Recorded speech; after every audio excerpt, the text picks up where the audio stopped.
축복에 대해서 말씀을 드리겠습니다. 창세기 11장의 바벨탑 사건 이후에 인류는 다시 흩어지게 되었잖아요. 이것은 하나님의 강제적인 역사로 말미암은 것이었습니다. 11장 9절에 보면 이는 여호와께서 거기서 온 땅의 하늘을 혼잡하게 하셨습니다. 여호와께서 거기서 그들을 온 지면에 흩으셨더라. 이렇게 기록이 되고 있습니다. 그리고 이어서 기록되고 있는 기사를 보면 셈의 족보에 대한 기록이 나옵니다. 셈의 후손 중에 나홀이라는 이름이 나오죠. 그리고 스룹이라는 사람이 낳은 30세 때 낳은 아들이 나홀이라는 이름이고, 이 나홀은 29세 때 데라라고 하는 아들을 낳습니다. 이 데라는 우리가 잘 알던 아브라함의 아버지거든요. 나이 70세 때부터 이제 자녀를 얻게 되었는데, 이 데라는 3형제를 얻었습니다. 그 3형제를 보면 아브람, 나홀, 그리고 하람. 그래서 우리가 아브라함을 생각하면 아버지 데라를 생각하게 되고, 데라는 3형제를 두었구나. 아브라함이고, 그리고 나홀이고, 하람. 이 3형제를 둔 분이 아브라함의 아버지인데, 이 하람이라는 사람은 애석하게도 일찍 세상을 떠납니다. 그래서 롯이라는 어린 아들을 남겨놓고 세상을 떠나요. 그래서 아브라함이 롯을 자기 친아들처럼 보살피면서 데리고 가나안 땅으로 오게 된 거거든요. 이제 이런 기록이 셈의 후손으로 이어지면서, 그러니까 아브라함은 셈의 후손입니다. 셈은 누구죠? 아담이 아들을 낳았는데 가인과 아벨을 낳았고, 가인이 아벨을 쳐서 죽였잖아요. 제사 문제 때문에. 그래서 아벨을 대신해서 주신 아들이 셈입니다. 그 셈의 후손이 바로 데라고 아브라함입니다.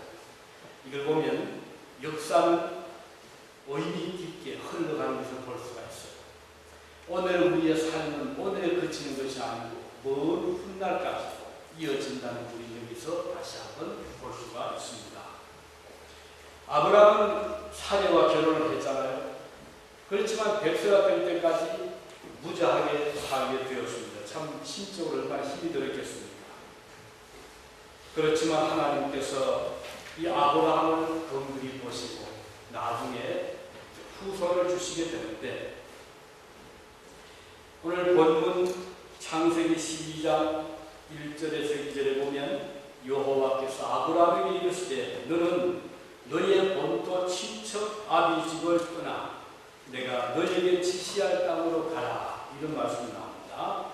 그리고 또 이어서 말씀하기를 내가 너로 큰 민족을 이루고 내게 복을 주어 내 이름을 창대하게 하리니 너는 복의 근원이 될지라.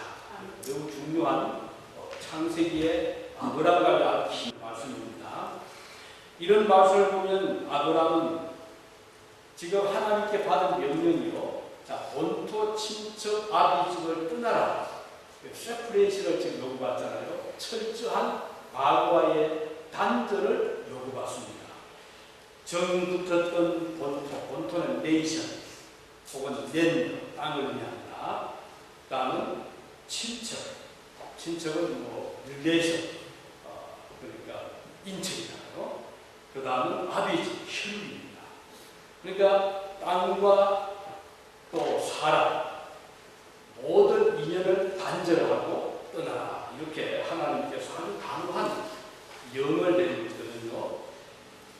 자, 이것은 왜 하나님께서 아브라함을 그 고향 땅, 정든 땅에서 잘 살게 하시지 않고 떠나라고 했을까? 그래서 이제 역사학자들이 그 아브라함 사는 지역을 쭉 조사해 보니까 그 지역은 고대 사회 중에서도 여러 종교가 밀집되어 있는 그런 곳으로 밝혀졌고, 그래서 우상이 유달리 많았던 그런 지역이 바로 갈대우르라고 하는 지역이었다고 합니다. 하나님께서 지금 세너대를 위해서 새로운 한 민족을 형성하시는데 우상 숭배로 가득 찬 도시에서는 이게 가능하지 않음을 아셨고, 그래서 너는 거기서 나오느라, 거기서 세퍼레이트해서 분리해 나오느라 내가 너를 큰 민족을 이루게 하겠다 하는 매우 획기적인 혁신적인 방법을 도입하신 것을 볼 수가 있습니다. 왜 그러면 하나님께서 아브라함을 그곳에서 나오게 하는데 땅도 떠나고 인척까지 모두 떠나게 하셨는가? 여기는 영적인 의미가 큼을 우리가 생각할 수 있습니다. 다시 말하면 아브라함은 근본적으로 삶이 바뀌어야 된다는 겁니다. 왜 그랬을까요?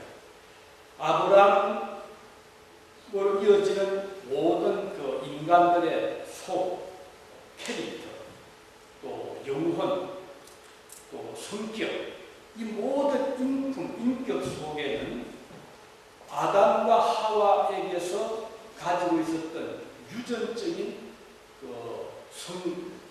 요즘은 좀 DNA 같은 그런 영적인 DNA가 흐르고 있었는데, 이걸 바로 뭔가니 죄성이라는 겁니다.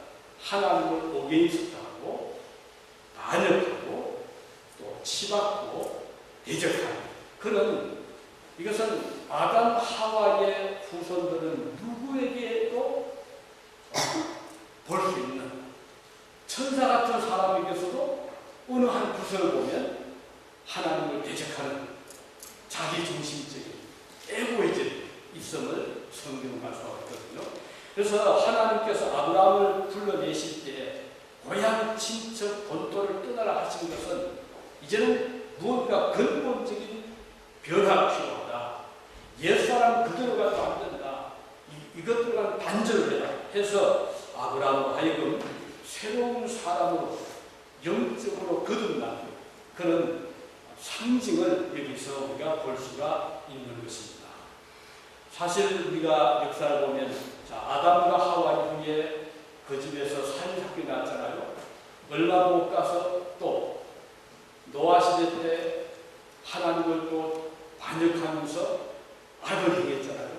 200년, 노아부터 200년 후에 니므롯이라는 사람이 바벨탑을 또 쌓아서 우리가 하늘에까지 성 꼭대기를 쌓아올자 또 하나님을 또 향해서 도전했잖아요.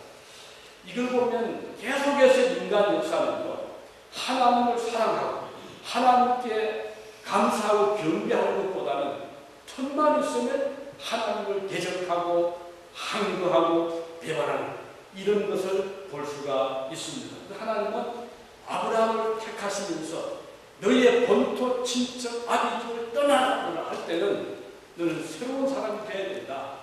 옛사람 그대로 가지고는 믿음의 조상이 될 수 없다는 것을 보여주고 있는 것입니다. 그렇지만 이것은 큰 희생이 따릅니다. 여러분이 한국을 떠날 때 얼마나 힘드셨잖아요. 다 두고 떠나야 된다. 이게 쉽지 않거든요.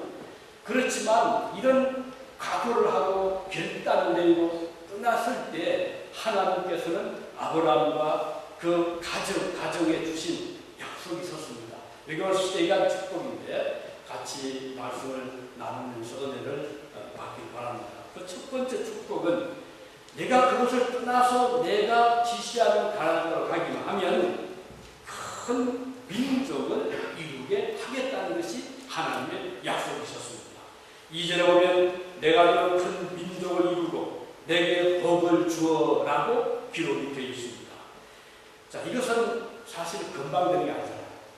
아직 아들도 없는 무자한 집이 하나님은 내 후손이 큰 민족이 되게 하겠다. 어떻게 보면 이게 황당해 보이잖아요. 그것은 오랜 세월이 필요하다는 것을 의미합니다. 한이틀 만에 이루어질 것이 아니고 먼 훗날 아브라함의 후손들이 번영해서 큰 나라를 이루게 해주시겠다는 약속입니다. 자, 여기서 우리는 사람을 기른다는 것, 인재양성, 그래서 우리는 백년대계를 말했습니다. 백년대계. 나무를 키울 때는 한 30년 본다고 하면 사람을 기를 때는 100년을 보잖아요. 100년대예요. 자, 이것은 그만큼 사람을 키운다는 것은 오랜 세월이 필요하다는 것입니다. 이것은 쉽게 눈에 띄는 것도 아니잖아요. 오늘날 자라나는 청소년들을 보면 100년 후의 미래를 우리가 볼 수가 있습니다. 나라들마다 교육에 지대한 관심을 기울이고 엄청난 예산을 투입하는 것도 국가의 미래는 자라는 꿈나무들에게 있기 때문인 것입니다. 그래서 하나님께서 옛날 모세에게도 이런 말씀하셨잖아요. 내 자녀에게 부지런히 가르치니 집에 앉았을 때든지 길에 행할 때든지 누웠을 때든지 일어날 때든지 이 말씀을 강구해라 그랬어요. 하나님께서 모세에 주신 중요한 교훈입니다. 자녀에게 부지런히 가르쳐라. 자녀들은 부모의 경험을 통해서 간접적인 경험을 갖잖아요. 그것은 꼭 학문뿐 아닙니다. 과학뿐 아닙니다. 모든 것을 인생의 삶을 배우는 것이 부모와 자녀가 관계잖아요. 신명기 4장 10절에 보면 내가 그들에게 내 말을 들려서 그들로 세상 사는 날 동안 나 경외함을 배우게 하며 그 자녀에게 가르치게 하려 하노라. 여기도 보면 자녀에게 가르쳐서 말씀하거든요. 유대인들이 지금까지 자녀들에 대한 지대한 관심과 공을 들이는 것도 이런 미래를 내어다보신 하나님의 명을 따르기 때문에 가능했던 것입니다. 사실 자녀 교육하면 한국 민족도 빠지지 않잖아요. 맹모 삼천지교 다 아시잖아요. 우리 미국에서 자란 아이들을 조금 설명할게요. 맹모 삼천지교 맹자의 어머니가 교육에 지대한 관심을 가지신 그런 현모였습니다. 근데 처음 살았던 것이 공동묘지 근처에 아들이 눈만 뜨면 그냥 상여 메고 오는 거 곡판, 땅판 이것만 자꾸 보니까 아들도 눈만 뜨면 그냥 곡하고 땅 파고 묻는 식을 한다. 그래서 어머니가 이건 아니다. 그래서 이사를 결정을 하고 이사를 하는 것이 이 시장, 마켓, 시장 쪽으로 이사를 합니다. 그런데 살기는 좀 편리한데 눈만 뜨면 또 아들이 장사하는 물건을 거래하고 흥정하고 그것도 자꾸 아들이 그것도 자꾸 흉내내네요.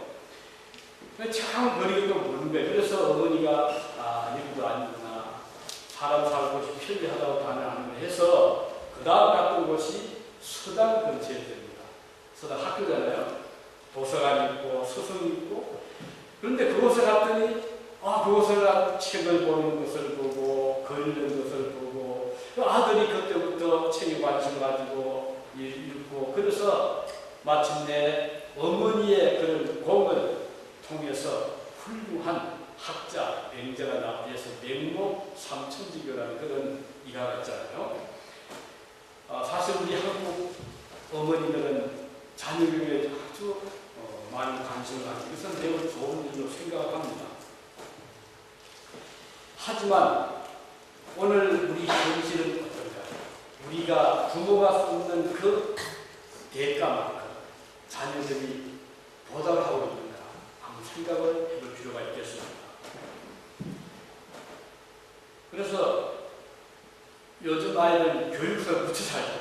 눈만 뜨면 공부, 잠자기까지 공부잖아요. 그런데도 불구하고 성과를 보면 기대하는 기대만큼 미치지를 못한 것이 사실입니다. 그러다 보니 자녀들은 부모 욕구를 충족시키려고 투정해 부모는 자녀를 강요를 하게 됩니다. 지난번에 우리 한국에서 수능고사 마친 다음에 미국 CNN 방송국에서 취재를 했습니다. 한국 했는데 그 쭉 내려보니까 이런 내용입니다. 이렇게 멘트가 있어요. 한국에서 고등학교 3학년은 지옥의 해이다.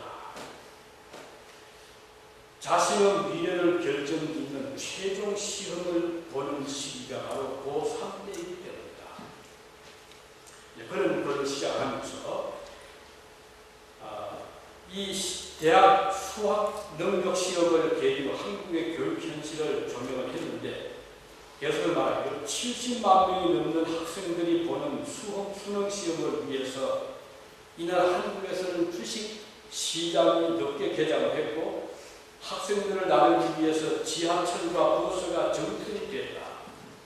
경찰차까지 학생 운송에 동원이 되는 시험 당일, 한국의 모든 관심은 학생들에게 온통 쏠렸다. 그런 이제 기사를 쭉 쓰고 있습니다.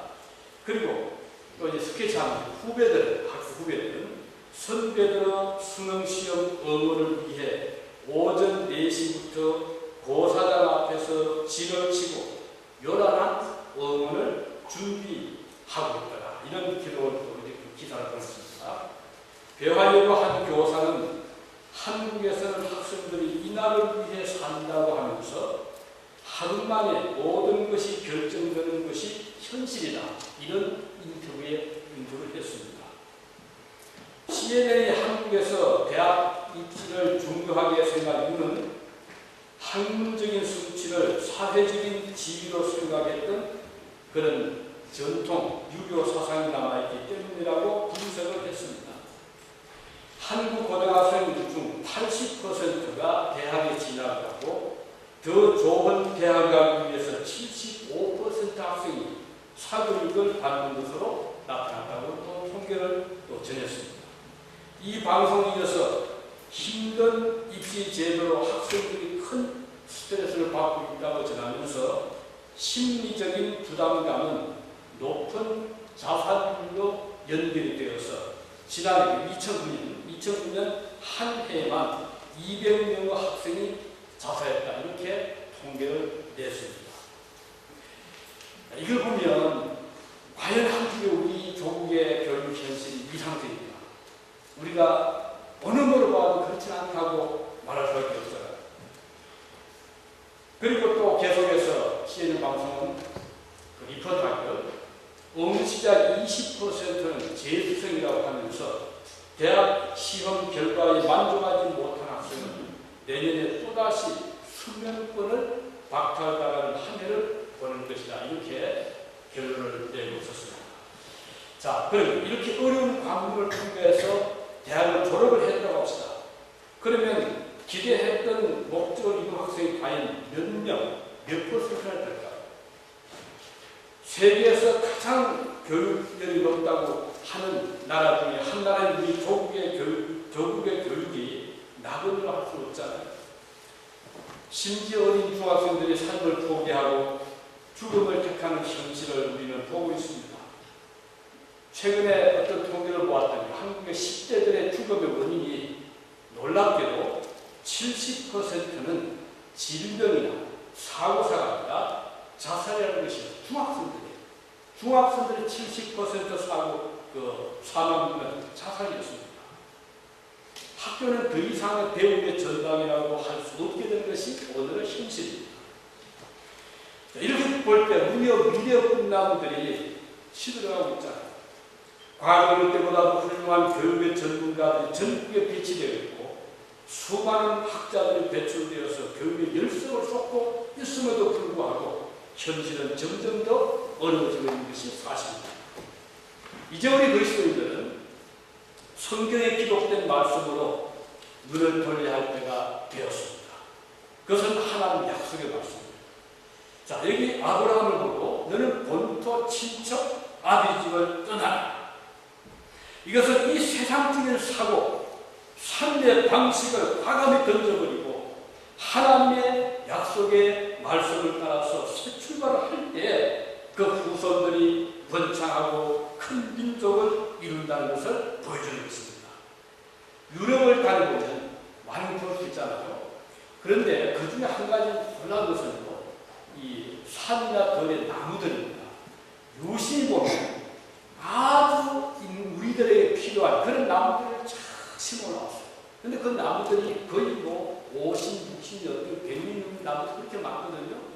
어떤 곳을 하면 전 골짜기 전부 호도나무입니다. 그래서 엄청난 수확 그림이 되어 있어요. 자, 이것은 그 유럽의 기독교 문화에 바탕을 두고 있는 국가, 그 유럽에서 보통 아니거든요. 산들이 막 알프산이고 제일 크잖아요. 산 박산입니다. 바위산. 눈 덮여 있죠. 용서 안 되는. 그러다 보니까 그 사람들이 한 것이 산골 속에서 수국 방직기계, 시계 만들고 이런 걸 그 발전시켰거든요. 그런데 이제 그들이 그 속에서도 그들은 후대를 다, 그리고는 곳곳마다 참 좋은 자리에 교회를 세우고, 그리고 땅을 파고 나무를 심었는데 그 나무도 유실수가 그렇게 많습니다. 버찌 연다 알잖아요. 이것도 엄청나게 많아요. 이것은 자기들만 곧대어 수익만 바라보는 것이 아니라 어린 묘목을 심으면서 앞으로 100년 후, 200년 후에 자기들의 후대를 생각하는 그들이 있거든요. 자, 이것이 우리 그리스도의 삶의 방법은 오늘의 나를 위한 나만 잘 사는 것이 아니라 이웃을 생각할 줄 알고 내일을 바라볼 수 있는 이런 삶의 자세가 필요한 것이거든요. 그리스도인들은 그래서 하나님의 축복을 중시할 수밖에 없어요. 그 길이 사는 길이요 축복의 길인 것을 알기 때문입니다. 후손들도 마찬가지예요. 그리스도인들은 자녀들의 마음의 밭에 무엇을 뿌려야 되는가를 생각할 필요가 있는 것입니다. 자녀들은 자신들이 하나님의 피조물인 것을 분명히 알아야 됩니다. 하나님의 축복이 얼마나 소중한가를 그들이 알아야 됩니다. 무조건 경쟁해서 너는 저 친구를 이기고 성적을 잡아낸다. 이게 제 최고 아니라는 것이요. 너도 저 친구처럼 하나님의 자녀다. 저 친구는 너와 같이 하나님의 형상인 동료다. 이걸 심어줄 필요가 있는데 우리 한국의 교육의 현실은 경쟁이잖아요. 이겨야 되잖아요. 그러다 보니 얼마나 삭막한 이 세상은 우리 그리스도인들이 보는 안목을 더불어 살아가는 것입니다. 사랑과 자비의 실천의 현장이 되어야 되는 것입니다. 이것은 삶의 가치를 아는 자들 할 수 있는 거거든요. 나보다 약한 자를 돕는 즐거움을 알며 자라도록 자기들이 가르쳐야 되는 겁니다. 나보다 능력 있는 자를 존중할 줄 알고 인정할 줄 아는 그런 마음을 심어줘야 되는 것입니다. 보세요. 아브라함은 저 말씀드렸죠. 조카도 하란의 아들입니다. 자기 형제 아들 하란이 그 하란 아들 롯이 어릴 적 조실 부모를 했어요. 아버지 이렇거든요. 그러니까 참 어렵잖아요. 그 옛날에. 그래서 아브라함은 그 롯을 자기한테 딱 품어준 거예요. 그걸 데리고 가나안까지 가잖아요. 그런데 이 조카 롯이 철이 없어요. 자기 조카로도 이제 나이를 들어서 양을 기르는데 자기 양떼들 목자하고 삼촌 아브라함 목자하고 서로 다투게 되는 거예요. 좋은 땅을 차지하려. 당연히 아브라함은 권리했잖아요. 내가 너를 기르고 있는데 네가 감히 내 양 밭을 침범하면 안 되지. 이럴 수 있잖아요. 자, 뭘? 선위사. 힘도 되고, 재력도 좋고. 만일에 힘으로 따진다면, 요점이야 그냥 당장에 쫓아낼 수 있습니다. 그런데, 이 아브라함, 바라잖아. 롯을 그래, 조카, 롯아, 네가 생각해라. 네가 숙집이라 하는데, 서로 싸울 게 뭐냐. 그러지 말고, 네가 먼저 선택해라. 네가 동쪽이든 동쪽으로 선택하면 나는 서쪽을 택하겠다. 하나는 생각이 있어요. 얼마나 아름다운 곳이었어요. 이 롯은 나이 돌리고 또 눈에 보이는 게 도끼에 좋아요.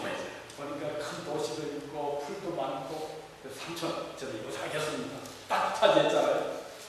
그러나 아브라함은 인간도 생각합니다. 좀 서운할 수 있지만 생각이 잘 그래 그러면 그것을 나는 서쪽으로 가겠다 해서 아주 사이좋게 잘 갈라요. 형제가 싸울 필요도 없고 숙지가 연습 필요도 없고 문제는 아브라함에게는 믿음이 있었어요. 하나님께서 나와 함께 하시면 내가 비록 저 삭막해 보이는 사막 같은 땅으로 걸어가더라도 하나님은 나의 양들을 위해서 풀을 내어 줄 거다. 아브라함이 믿습니다.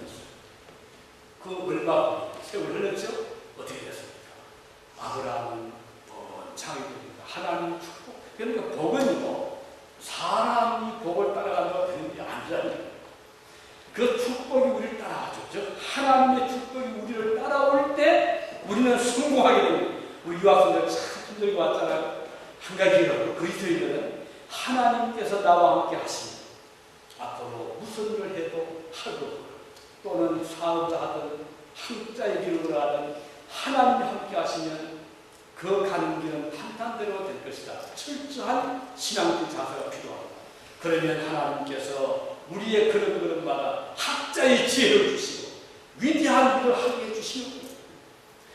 그래서 여기서 볼 수 있는 것은 아브라함으로 하여금 과거의 이 세상적인 인간적인 욕심에서 벗어나게 하시다. 그래서 너는 본토 친척 아비집을 떠나라. 내 욕심에서 벗어나라. 너의 이기적인 애고심에서 벗어나라. 이것이 바로 그 본문의 중요한 메시지인 것입니다. 그 다음은 본문 두 번째 축복은 무엇입니까? 이름을 창대하게 하겠다. 자, 첫 번째는 네가 그 본토 진짜 아비집을 떠나라. 그러면 너의 후손을 번성하겠다. 이것도 참 큰 축복이에요. 후손이 실제로 번성하게 됐잖아요. 보세요. 아브라함 후손이 육체를 보면은 1500만의 본토의 민족뿐 아닙니다. 흩어진 1500만. 그러다가 틀렸어. 예수 그리스도를 믿음으로 영접한 모든 이방인들이 아브라함 영적인 조상으로 모시고 있다. 저도 항상 생각합니다. 내 영적 아버지 아브라함 믿음을 가지고 있다. 이런 건 마찬가지잖아요. 그런 이 지상에 아브라함만큼 많은 후손이 어디에 있습니까? 우리 교회는 다 형제 자매들이잖아요. 왜? 같은 하나님 아버지, 우리의 선조이신 아브라함. 그 아브라함이 주신 그 축복은요, 이 세상에 누구에게보다도 더 많이 볼 수가 있잖아요.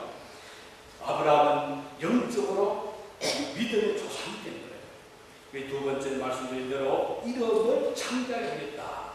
영어로 보면 I will make you a great nation and I will bless, I will make your name great. I will make your name great. 내 이름을 크게 하겠다. 위대하게 하겠다. 이 얼마나 아름다운 하나님의 축복입니까? 아브라함의 후손이 큰 나라가 되는 것만이 위대한 축복인데 그 이름까지 크게 해주시겠다는 약속을 더해주셨습니다. 요즘 명예 전당 이름 오르는 거 참 기쁨이잖아요. 가령 운동선수가 잘 해가지고 이름이 운동 명예 전당 올라갔다. 그 이름 자자성성 기록되도록 전당에 올라가는 것도 약한 기쁨은 아니잖아요. 헐리우드의 스타 명단 거리에, 명예의 거리에 이름이 올라갔다. 대단한 겁니다. 또 우리 한국의 예술인들 거기에 이름 올라갔다. 대단한 겁니다. 우리 옛말에 짐승은 호랑이는 죽어서 가죽을 남기고 사람은 이름을 남긴다. 다 호피 아무데 가는 게 아니라 왕국에는 가야 호피가 있지 없잖아요. 아무튼 그런데 사람도 그렇죠. 이름을 남기면 그 이름이 계속 우리는 조상입니다. 누구의 후손입니다. 이름이 참 대단하잖아요. 내 이름을 창대하겠다. 이건 대단한 축복입니다. 아브라함은 이미 우리 곁을 떠난 지 오래되었지만 그 이름은 아직 살아서 우리 곁에 남아 있습니다. 오늘처럼 아브라함 시대는 뭐 명예 전당이 어디 있어요. 하지만 하나님 이미 그걸 아신 거예요. 그래서 이름의 소중함을 주님이 아시고 내 이름을 창대하게 하겠다 하나님께서 약속하신 거예요. 미국의 존경받는 대통령 한 분이 에이브라함 링컨이잖아요. 에이브라함 누구예요? 아브라함 링컨. 그 링컨이라는 그 사람은 그 아주 조상 이름을 가지고 이 땅에 태어났는데 그가 또 노예를 해방시키고 미국에서 가장 존경받는 대통령이 한 분도 되었죠. 우리는 살아서든 죽어서든 무엇인가 남기기를 바랍니다. 훌륭한 작품을 남기는 것도 업적을 남기는 것도 결국은 이름을 남기는 것이잖아요. 누구나 좋은 이름을 남기고 싶어 하지만 저절되는 것은 아닙니다. 하나님의 축복에 함께 할 때 이름을 남길 수가 있다는 것입니다. 놀라운 사람은 아브라함은 자기 이름을 남기려고 한 적이 전혀 없었다는 거예요. 자기를 특별히 대우해 주기를 바라지 않았습니다. 그는 이 세상 세상의 모든 사람들처럼 자기가 대우받기 그냥 바랐던 거예요. 좋은 예가 있습니다. 창세기 23장에 보면 아브라함이 가족 묘지가 필요했습니다. 그의 아내가 127세에 죽었거든요. 또 땅이 없어서요. 그 아브라함 공부하는 그냥 나그네 땅이 없다 보니 자 어디다가 안장을 지키나. 그래서 헷 사람을 찾아갔어요. 가서는 우리 가족이 죽었는데 땅이 묘지가 필요합니다. 당신 저 땅 한 그토를 주면 내가 값을 치고 사겠습니다. 그랬거든요. 그랬더니 헷 사람이 아브라함이 이렇게 말합니다. 23년 6절이거든요. 당신은 우리의 가운데 있는 하나님이 세우신 지도자이니 우리 묘실 중에서 좋은 것을 택하여 당신의 죽은 자를 장사하게 하소서. 자, 여기 보면요. 이방 사람 헷이라는 사람이 헷 족속의 그 추장이 아브라함을 대하는 태도가 하나님을 대하는 태도야. 당신은 하나님이 세우신 지도자이니 좋은 것을 선택하시오. 그들에게서 이렇게 말하는 거거든요. 저는 이것을 보면서 야, 저 아브라함이 이렇게 어떻게 하는구나. 이 아브라함에게 뭘 보고 이 사람이 제일 좋은 땅을 차지하라. 또 하나님이 세우신 지도자라고 했습니다. 그것은 아브라함 평소에 그의 삶의 철학, 남에게 나누어주는 삶, 선을 베푸는 삶, 모범된 삶을 살았기 때문에 가능합니다. 우리가 아무리 예수를 말하고 믿음을 말한다 해도 내 욕심 다 채고 내 권리 다 차지하고 양보할 줄 모르고 이렇게 된다면 뭐라고 사람들 아이고 하나님 용사를 왜 저거해 이렇게 되잖아요. 근데 아브라함은요 어느 한 번도 하나님 하던 적이 없어요. 그의 삶 속에서 아브라함 보세요. 노생의 해물도 하잖아요. 어린 조카 그냥 한마디 무시할 수 있는 어린 아이를 보고도 아브라함 인격적인 대우를 해주잖아요. 여사 네가 좋은 일 먼저 택해라. 양보할 줄 알잖아요. 우리 그리스도인들은요 양보할 줄 알아야 돼요. 특히 교회 생활에서 우리 교인들이 먼저 양보하자고요. 조금만 손을 보면 그거 못 참하지 말고 손에 보는 듯 싶거든 내가 좋은 일 하고 있구나. 감사하시기 바랍니다. 그리고 손을 베푸시기 바랍니다. 말 한마디를 좋은 말 해주기 바랍니다. 괜히 왜 남의 험담을 합니까? 뒤에서 험담하지 말고 칭찬해주고 격려해주고 이게 성도의 자세지. 그냥 모이면 나무 험담하고 조금만 서는 그걸 못 참고 이렇게 되면 신자가 나온 게 아무것도 없잖아요. 우리 신자들은 세상에 빛이 돼야 되고 소금이 돼야 되잖아요. 우리 유학생은 마찬가지예요. 특히 유학 오거든요. 왜 한국에 학교 많은데 왜 유학까지 여러분들 보냈습니까? 그만큼 부모 기대 크잖아요. 그러면 좀 큰 그릇답게 마음을 좀 크게 키우자고 세계를 보는답게. 그래서 참 부모님이 애써 보내더니 다르구나. 생각이 다르구나. 저 태도가 다르구나. 저거 봐라. 이렇게 돼야 되는데 유학을 보내는가 나도 별로 사이도 없고 나은 것도 없다. 이러면은 부모에게도 실망이 되고 보내도 재미가 없잖아요. 그래서 적어도 그래서 마음을 키우자. 아브라함처럼 양보할 줄 알고 벌할 줄 알고 덮어줄 줄 알고 인내할 줄 알고 좀 참을 줄 알고 고생을 좀 기쁨을 받을 줄 알면 하나님이 그런 자를 참 키워주시거든요. 물론 우리가 쉽진 않습니다. 그렇지만 여기 해 사람에 대한 태도를 보면 아브라함이 어떤 사람인지 알 수가 있잖아요.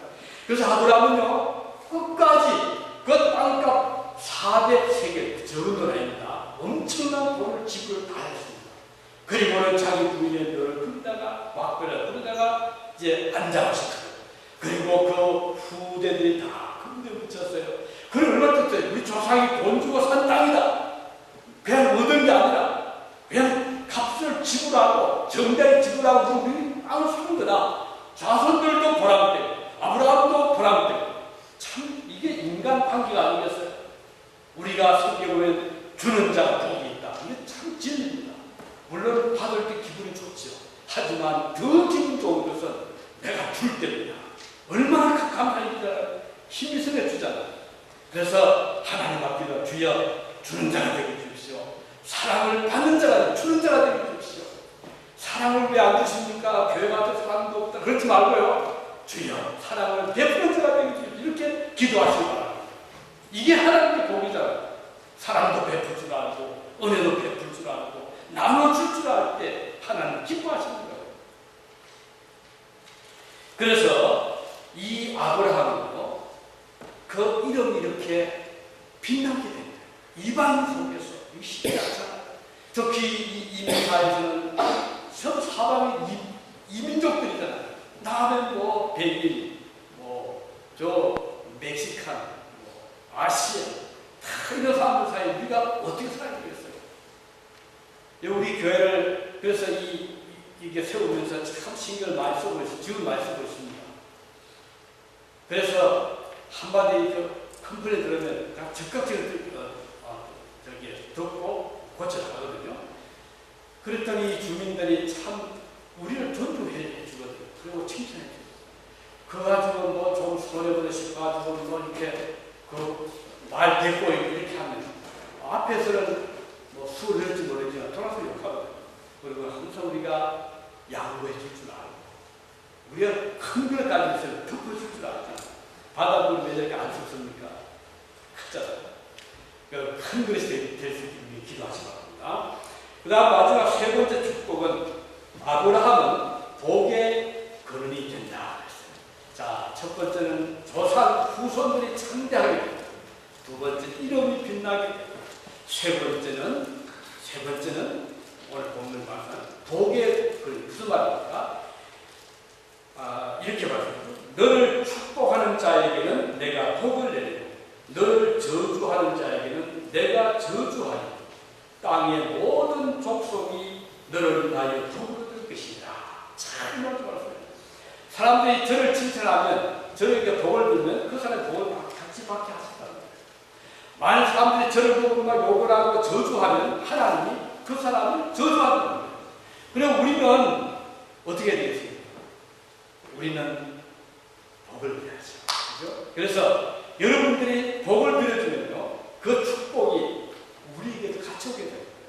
저주하게 되면 하나님 백성을 내가 저주하면 그 저주가 나에게 돼요. 이게 성경 교훈입니다. 참 중요합니다. 그래서 절대로 다른 사람 저주하지 마시기 바랍니다. 하나님은 기뻐하시는 것이 복을 비는 거예요. 주의 이름으로 복을 빌면 그 축복이 그 사람에게도 가죠. 그 복이 나에게도. 근데 내가 만약에 좀 밉다고 감정이 좀 안 좋다고 그 사람을 저주하면요, 하나님께서는 저를 싫어하십니다. 오늘 아브라함이 이방 땅에 살잖아요. 이방인들 아브라함 보고 무시할 수 있잖아요. 저기서 굴러온 돌이 뭐 박힌 돌 찾는다고 들어오더니 뭐 땅을 차고 저러네 하고서 막 싫어하고 저주하면 하나님이 이렇게 보시고 내 종 아브라함을 저주하지 말아라 하고 하나님 그 사람을 저주한다. 얼마나 든든합니까? 오늘 우리 그리스도인들은 하나님의 보호하심 함께 한 자들이 돼야 돼요. 그래서 우리가 축복하면 그 축복은 그 사람에게도 나에게도 오게 되거든요. 내가 저주하면 그 저주가 나에게도 올 수가 있다. 그래서 아브라함은 거기 입에서 항상 축복이 나오세요. 나중에 조카 롯이 소돔 고모라에 들어갔잖아요. 그런데 그 성이 공격을 받고 다 뺏겼어요. 그리고 롯도 가족도 포로가 됐어요. 아브라함이 만약에 감정이 있었다면 저는 조카 때 어릴 때 욕심부려 내 땅 좋은 땅 지에 차지하더니 저게 잘 됐다 이렇게 됐다는 거죠. 근데 아브라함은 조카 롯을 위해서 자기 목숨을 걸고자 자기 집에 있는 부인들을 데리고 가서 목숨을 위협을 무릅쓰고 롯을 건져냅니다. 그걸 다 건져주었어요. 얼마나 그러니 뭐 아브라함은 그 지역에서 이름이 참 나게 돼요. 아브라함은 저렇게 헌신적으로 우리를 건져준 사람이다. 그 성전체를 건져준 거예요. 오늘 우리 그리스도인들은요, 이런 자들이 되기를 기도해야 되겠어요. 내가 있음으로써 우리 가정이 행복하고, 내가 있으면 우리 교회가 행복하고, 내가 있으면 우리 동네가 밝아진다는 축복이잖아요. 그래서 우리는 복을 빌는 사람, 형제를 복을 빌어주고, 이웃을 복을 빌어주고, 우리의 동료에서 복을 빌어줄 때 하나님은 기뻐하시고 그 축복이 오늘 우리에게 오게 된다. 기억하지 바라고, 특히 이제 우리가 이 미국 외국 생활에서 참 살기가 힘들잖아요. 이럴 때 우리 마음속에 마음이 다치기 쉽습니다. 여유가 없어지시거든요. 그렇죠. 우리 그리스도인들 이럴 때에서 마음을 뺄게야 주님을 다 믿음으로 사시는 하나님이 우리에게 넘치는 복을 주시고 우리를 통해서 우리 교포 사회가 복을 받게 하십니다. 초창기 이민사회는 교회가 역할을 많이 했어요. 그래서 상공항에 교인들 달려와서 라이브 해주고 또 정착하도록 도와주고 다 해드렸거든요. 요즘은 한국 교회들이 그런 역할이 줄어들었어요. 그런데 우리는 아직 그래도 감사하게 준비가 되어 있잖아요. 그래서 우리 부지런히 마음을 먹고 있으면 우리 교회는 안전 괜찮아요. 우리 교회 도움 받으면 그걸 족하게 생각하는 거예요. 그래서 도와드리고 또 이렇게 사정이 있어서 옮겨갈 수 있잖아요. 우리가 축복해주고 어떤 분이 정착 과정에서 제가 좀 도와드렸습니다. 그래서 도움을 다 받은 다음에 그분이 24년 수고하셨는데 이분이 어떤 사정이 있어서 교회를 옮긴다고 이메일 보내서 제가 그랬죠. 괜찮습니다. 어느 교회 가시든지 좋은 일을 맺기를 다 했더니 그분이 답을 주면서 목사님 끝까지 복을 주시는 그게 하더라고요. 우리가 안 할 이유가 없잖아요. 어느 교회 가도 괜찮아요. 우리 하나님 그래서 최선을 잘 도와드리고 그리고 나머지 모든 일들은 우리 주님 앞에 감사할 수 있을 때 하나님께서는 기뻐하시잖아요. 주님 기뻐하시면 더 뭘 바라겠어요. 세 가지. 아브라함은 옛날 그의 과거의 우상숭배 도시에서 또 육체적인 승리가 불신적인 이 모든 중생받지 못했던 모든 관습에서 떠나면 내가 너에게 복을 주시는데 세 가지. 하나는 내 후손을 번창하게 하겠다.